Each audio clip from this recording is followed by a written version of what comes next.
సర్పంచ్ ఎన్నికల్లో మీరు విఫలం. మీ నియోజకవర్గాల్లో ఆశించిన ఫలితాలు రాలేదు. రెబల్స్ను పట్టించుకోకపోవడం వల్లే ఓట్ల చీలికనంట. ఫలితంగా ప్రత్యర్థులకు లాభం. కార్యకర్తలను కాకుండా మీ బంధువులను అభ్యర్థిగా నిలబెట్టడం వల్లే పార్టీకి నష్టం. భవిష్యత్తులో ఇలాంటివి మళ్ళీ జరిగితే ఊరుకోను. పనితీరు మార్చుకోకుంటే చర్యలు తప్పవు. 18 మంది ఎమ్మెల్యేలకు సీఎం రేవంత్ వార్నింగ్ అంట.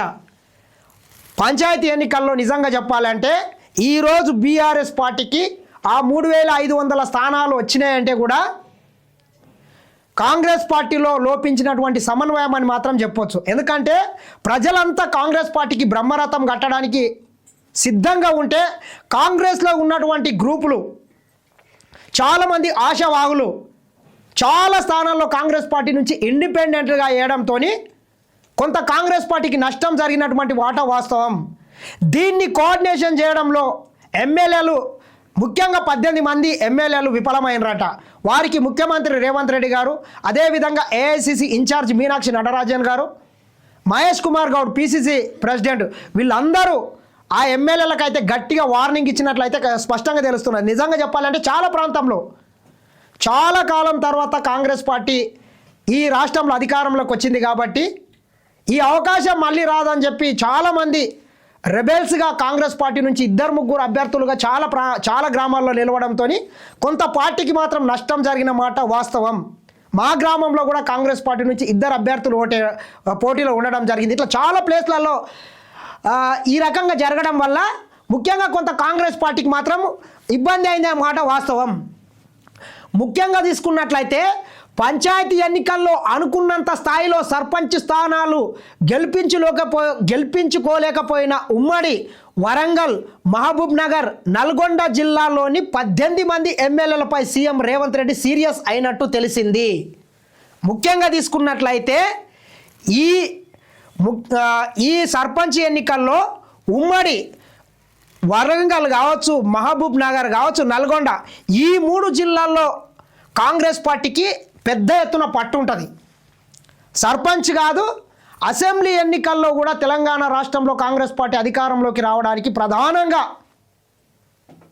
మహబూబ్ నగర్లో తీసుకున్నట్లయితే మొత్తం 14కి 12 సీట్లు, నల్గొండలో కూడా 1 సీటే ఓడిపోయింది, మొత్తం కాంగ్రెస్ గెలిచింది. వరంగల్లో కూడా మెజార్టీ స్థానాలను కాంగ్రెస్ గెలిచింది.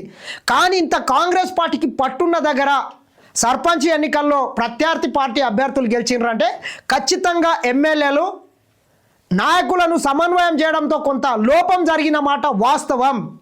ఇకనైనా భవిష్యత్తులో ఎటువంటి లోపం జరగకుండా ఉండాలని చెప్పి ఎమ్మెల్యేలకైతే ముఖ్యమంత్రి రేవంత్ రెడ్డి గారు సీరియస్గా వార్నింగ్ అయితే ఇవ్వడం జరిగింది. మరి ముఖ్యంగా తీసుకున్నట్లయితే ఎమ్మెల్యేలు ప్రాతినిధ్యం వహిస్తున్నటువంటి చాలా వారి సొంత గ్రామాల్లోనే కూడా అభ్యర్థులు ఓడిపోవడం జరిగింది. చూడొచ్చు ఒకసారి. సొంతూరులో ఓడిపోవడంపై పైరంట. పంచాయతీ ఎన్నికల్లో కొందరు ఎమ్మెల్యేల సొంత ఊర్లోనే కాంగ్రెస్ పార్టీ బలపరిచిన అభ్యర్థులు ఓడిపోవడంపై సీఎం రేవంత్ అసంతృప్తి వ్యక్తం చేసినట్టు తెలిసిందంట. తక్కువ స్థానాలు వచ్చి ఆయా జిల్లాలోని ఎమ్మెల్యేల పనితీరు ఆయన గట్టిగానే ప్రశ్నించినట్టు టాక్. కొన్ని ప్రాంతాల్లో స్థానిక నేతల మొండి వైఖరితో పార్టీకి నష్టం జరిగిందని, కొన్ని ప్రాంతాల్లో సదరు ఎమ్మెల్యేలు తమ సొంత బంధువులను అభ్యర్థులుగా నిలబెట్టడం ద్వారా నేతల్లో ప్రజల్లో అసంతృప్తి వచ్చిందని, అర్హులైన కార్యకర్తలను కాదని వ్యవహరించిన తీరు సరికాదని ముఖ్యమంత్రి అన్నట్లు సమాచారం. కనీసం పార్టీకి వ్యతిరేకంగా పోటీ చేసిన రెబల్స్ను బుజ్జగించలేకపోయారని, వారిని సమన్వయం చేయడంలో సదరు ఎమ్మెల్యేలు సరిగ్గా వ్యవహరించలేదని, ఫలితంగా ఓట్లు చీలి ప్రత్యర్థి పార్టీలకు ప్రయోజనం కలిగిందని సీఎం ఆగ్రహం వ్యక్తం చేసినట్టు పార్టీ వర్గాల ద్వారా తెలిసింది. ఇట్లా అనేక అంశాలు అయితే పరిగణలోకి తీసుకొని చాలా ప్రాంతాల్లో ఎమ్మెల్యేలు పార్టీకి పనిచేసినటువంటి వాళ్ళకు కాకుండా వాళ్ళకు నచ్చిన అభ్యర్థులు, వాళ్ళు మెచ్చిన అభ్యర్థులు, వాళ్ళ బంధువులకు, వాళ్ళ కులానికి సంబంధించిన వారికి ఈ రకంగా టికెట్లను కూడా అనర్హులకు కేటాయించడం వల్ల కూడా పార్టీ కోసం నిస్వార్థంగా పనిచేసినటువంటి చాలామంది ఓడిపోయినరని ముఖ్యమంత్రి అయితే సీరియస్ కావడం జరిగింది. చాలా ప్రాంతాల్లో చూస్తాం, వాడు ఏడా ఉండడు కానీ పార్టీ అధికారంలోకి వచ్చిన తర్వాత ఇక ఎగిరెగిరి దుంకుతుంటాడు. ఇక నేనే గెలిపించిన. మొన్న కూడా చూసినాం సర్పంచ్ ఎన్నికల్లో ఇక్కడ గెలిస్తే ఇక్కడ, అక్కడ గెలిస్తే అక్కడ, మొత్తం చాలామంది గోడ మీద ఉండి డ్రామాలు వేసే ప్రయత్నం చేసిండ్రు. ఇట్లా రాష్ట్ర వ్యాప్తంగా జరిగింది. అక్కడక్కడ బీఆర్ఎస్ పార్టీకి గెలవడానికి ఇది మాత్రం ఉపయోగపడిందని మాత్రం చెప్పవచ్చు. సీన్ రిపీట్ అయితే ఊరుకునేది లేదంట. పంచాయతీ ఎన్నికల్లో వ్యవహరించినట్లు రాబోయే ఎన్నికల్లో వ్యవహరిస్తే ఊరుకునేది లేదని ముఖ్యమంత్రి రేవంత్ రెడ్డి 18 మంది ఎమ్మెల్యేలకు వార్నింగ్ ఇచ్చినట్టు తెలిసింది. ఆ ఎమ్మెల్యేలు తమ వైఖరి మార్చుకోవాలి, పార్టీ క్రమశిక్షణకు లోబడి పనిచేయాలని, అశ్రద్ధ నిర్లక్ష్యాన్ని వీడి పార్టీని క్షేత్రస్థాయిలో బలోపేతం చేయాలని సూచించినట్టు సమాచారం అంట. పనితీరు మార్చుకొని ఎమ్మెల్యేలను గమనిస్తున్నామని, భవిష్యత్తులో వారి పైన పార్టీ పరంగా కఠినంగా చర్యలు తీసుకునే అవకాశాలు ఉంటాయని సీఎం అన్నట్టు పార్టీ వర్గాలు చెబుతున్నాయి.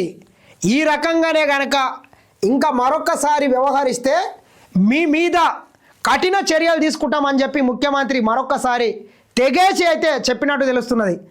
నిజంగా చెప్పాలంటే కొంత సర్పంచ్ ఎన్నికలు అనేటటువంటివి పార్టీలకు సంబంధించినటువంటి గుర్తు మీద జరగలేవు కాబట్టి కొంత ఇవన్నీ కామన్. కానీ నెక్స్ట్ జరిగేటటువంటి ఎన్నికలు అన్నీ కూడా పార్టీ సింబల్ మీద జరుగుతాయి కాబట్టి కొంత ఈ రకంగా జరిగే అవకాశం ఉండదు. ఎందుకంటే ఎవడైనా రెబల్గా చేసినా ఇంకా ఏమైనా చేసినా వాడు పార్టీ నుండి బహిష్కరించబడతాడు కాబట్టి ఇంత నష్టం అయితే ఆడ జరగకపోవచ్చు అని మాత్రం అనుకోవచ్చు. రెబల్స్ను బుజ్జగించకుండా ఏం చేస్తున్నారంట, వారిని ఎందుకు కంట్రోల్ చేయలేదు? స్థానిక ఎన్నికల్లో నష్టానికి పలుచోట్ల బీఆర్ఎస్ విజయానికి అదే కారణమంట.